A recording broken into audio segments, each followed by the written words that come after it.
May mga humad lang ba sa relasyon mo noon? Mayroon isang anak. Isa lang? Matagal si Manny.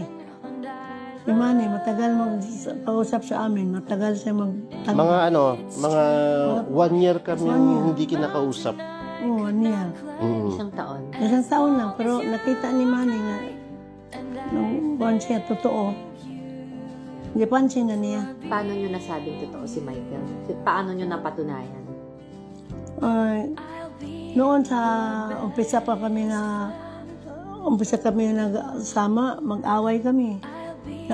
Balutin ako yung damit, isulod sa malita. Uwi ka na sa inyo. Sabi ko, uwi na, iyak siya, iyak. Sabi niya sa akong mga bodyguard, sir, tulungan mo ako, sabihin mo si Honey nga, di ko niya palayasin. Iyak siya ng iyak, kaya gusto na ko, uwi ka na lang sa inyo. Ano pinag-awayan nyo nun? Ano mga pinag-aawayan? Hindi pa kakaintindihan. Adjustment namin. Wala pa adjustment ba? Nakakuha pa ba pa? Wala pa may adjustment. Pag medyo mas lamang sobra ng edad sa'yo ang partner mo, maraming insecurities, maraming hindi pagkakaunawaan, kasi small things lang, small na mga salita, sensitive, na hindi ko pa masyado na nakukuha yung... Mayroon mang gong biyuda, nagtaray-taray sa kanya. Biyuda ba, nagtaray-taray sa kanya. Akala nila tulog pa ako, nakagising mang balikan. Sino ganyan pangalan mo? Matagal na ko dito bili-bili sa tindahan mo, hindi ko kilala. Siya Michael Hon, siya, ay, ano Michael Hon, ano? Sige, paduding ang babae. So, nag-umpisa, nagsingit. Hindi kasi before, nag-start na kami ng okay na, after 1 year, kinakausap na ako ni MP, tawag namin kay MP. So, nag-aasundo na kami.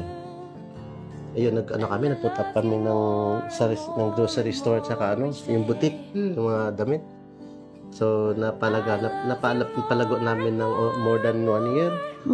So, nag-stop lang kami gawa ng yung wala na kaming time para sa wala na kaming time ipa-stop ni Manny, sabi niya, stop na kayo, di nakakapasal-pasyan. Wala na kayong time sa family, mga parties, Hindi nakakaikot-ikot sa amin na. Kasi mas nakafocus kayo sa pagtitinda. Kaya yun, tinigil na namin. Hindi nakakapasyal, ma. Give up namin yung 2 pwesto dun sa kabilang subdivision, tsaka bumalik kami dito. Iniwan namin ito nang negosyo kami nung boutique at saka grocery store. Nakita mo si Mami Jonisha noon, alam mo lang na gusto mo siyang makilala. Nakilala mo siya, ginusto mo na siya. Ganon kasimple. Ganon kasimple lang siya. Parang lumalim lang. Kung habang tumatagal na nag-communicate ako sa kanya, unti-unting parang gusto ko na siya makilala ng lubusan. Even sabi ko, punta ako dyan sa Jensen. Sabi niya, di ka natakot sa mga anak ko? Sabi ko, hindi. Di ka matakot sa mga anak ko, 2 boxer. 2 boxer anak ko. Hindi ako matakot kahit patayin pa ako, basta na ako sa iyong tabi. Yung time ko sa tabi nung bumaba ako ng barko, sabi ko, punta ako dyan. Sabi niya, ready siya na nagpilit na nga punta ako ng Jensen. Sabi ko, tamang-tama. Si MP nun, siya nun congressman ng Sarangani. Tinakot ka ba ni MP? Hindi naman kasi, malayo lang siya, hindi lang siya lumapit sa akin nung sa Bulwagan, yung sa receiving. Nakatayo lang siya, nakatawak-hawak ng tao. Ang 5 lang kong anak, nagharap siya. Yung 5 anak lang, nagkaroon ako ng sabi. Tapos before pa nun, tumawag sa nanay ko, Nay, dito ako ngayon sa Jensen. Pero hindi nila alam. Hindi alam ng nanay ko. Wala silang alam na yun siya ang Nagkaligawan ba kayo? Oo, niligawan ko talaga siya. Through phone, tapos nakita kami. Every time na bumaba ako ng barko dito, kasi dumadaong na yung barko, namimili ako ng supply namin. Sige 1 na, week sa biyahe. tanggapin mo na ako para masaya ako dito sa laot sa lalim, sa laot sa dagat. Para masaya ako dito. Tanggapin mo na ako. Tapos yung time na gusto ko na sila makausap lahat. Bago pa diyan, yung mga yung mga kapatid niya sa probinsya. Sabi niya, saan mga kapatid mo puntahan natin sa kuya niya, ate niya sa Sarangani, punta kami. Bago pa ako nakipag-usap sa mga anak niya kasi mas mabigat ka. Pero si nanay ang una niyang gipuntahan. Buhay pa man ang nanay ko, si nanay ang una niyang nagpaalam siya kay nanay. Oo. Totoo ang pag-ibig niya. Kung hindi totoo ang pag-ibig ni Michael sa akin, hindi ko niya hawakan Mahiya siya sa daming tao. Mahiya siya maghawak. Akbayan niya ako, hawakan niya ako. Nga mga tao, tingin lang sa amin. Na yung mga kilala naman siya, ang sweet naman. Oo. Sabi nila. Sabi niyo, totoo dahil public display of affection siya sa inyo. Oo. Ever since gano'n na siya sa inyo, hindi Since until now, ka ba nahihiya? Na hindi. ang laki ng agwat ni Mami Jonisha sa inyo? Hindi.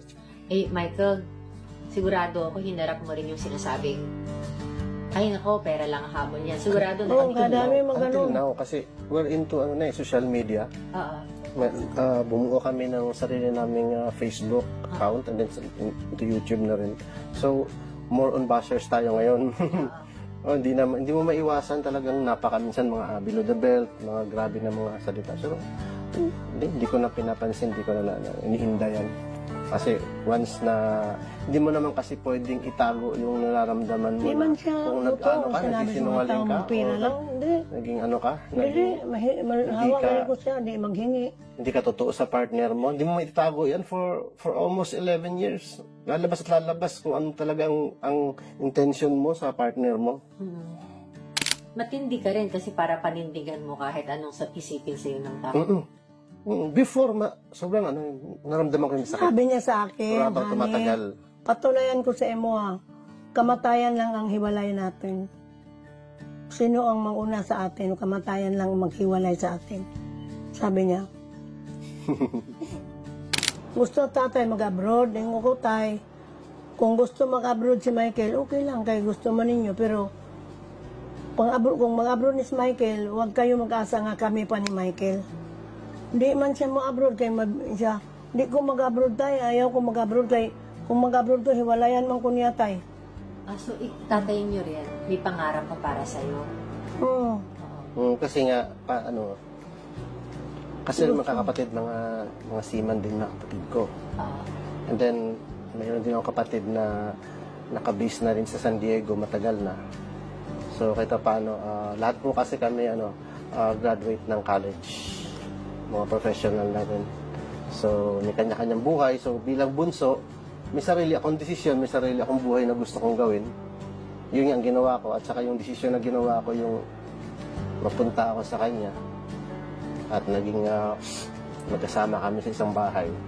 Hindi siya nagtuloy, hindi siya tuloy abroad. Sabi ko magtuloy abroad tayo, kay mawala si Hani sa akin. Kaya kung mag-abroad ko, ayaw naman niya sa akin. Hindi ko man alam. Pag uwi niya, ako bang uwiin niya?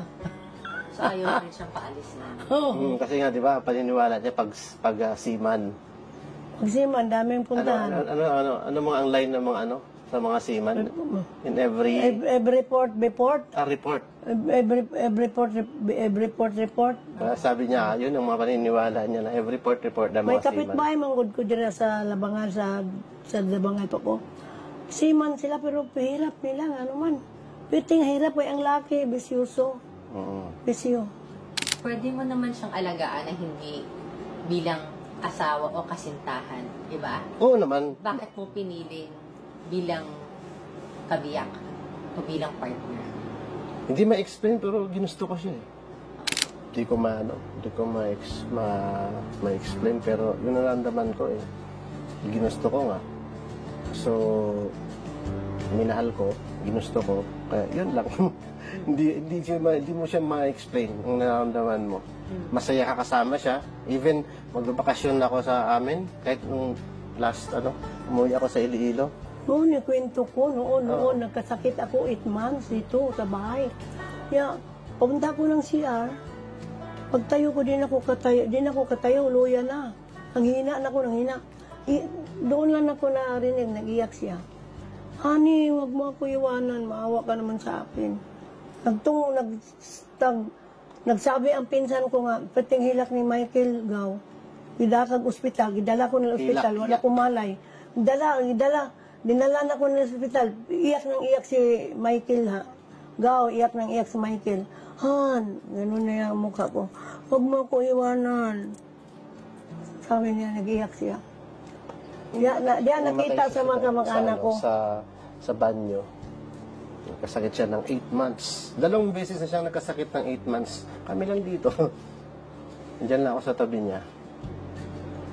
Hanggang ngayon, even kinakain niya, ako rin nagluluto ng kinakain niya. Siya magluto. Lahat ng yung mga bago matulog, yung massage, lagyan ng medyas, tapos painumin ng gatas, maintain yung gamot niya, ako yung nag-gamot niya. Even sa morning, pagising sa umaga, lutuan ko na siya ng pagkain. Ako tagaluto ng pagkain niya until now. Hindi ko inahayaan dun sa... Dami nainggit sa akin, sa mga labas. kaibigan siya. Aswerte mo ni mo, oy. Kinasal na ba kayo? Hindi pa. Hindi pa. Nakasal ba kayo? Wala pa. Wala pa. Plano niyo ba kasal? Yes, oo naman. oo Plano naman eh. Mayroon ng ganit may wedding ring. May wedding ring na. May wedding ring na nga. Oo naman. Message ko sa'yo, honey, ayan. So, tandaan mo, lagi akong sa tabi mo, mamahalin ka, alagaan ka, at tanggapin kung anong kasungitan mo sa araw-araw, at lagi tayong mag-a-adjust sa isa't isa. Kasi every day, every hour may adjustment ang pagsasama. Hindi natin alam talaga, meron pa tayong hindi alam sa isa't isa kahit matagal na tayo. So, kailangan na yung unawa, adjustment, at sigit sa lahat, yung pagiging prayerful, doon tayo humuhugot ng lakas yung sa taas. Yung paniniwala. Doon sa prayer po na to kinuha nga, ang ating pagsama habang buhay, magsasama tayo. Sino wala mauna. Kontento na ako sa pag-alaga mo sa akin. Believe ako sa iyo. Love na love kita. Love na love mo ako. Continuous ang ating pagsama. Basta wala na akong masabi. Ang pagmamahal mo sa akin. Nakita. Matagal ko na nakita na maalagaan ka sa akin. Maunawain ka. Pag ako ang magalit, tahimik ka. Pag ako magalit, tahimik ka. Pag ikaw magalit, tahimik din ako. Wala, adjustment na. Andiyan ang adjustment natin dalawa. Ayun.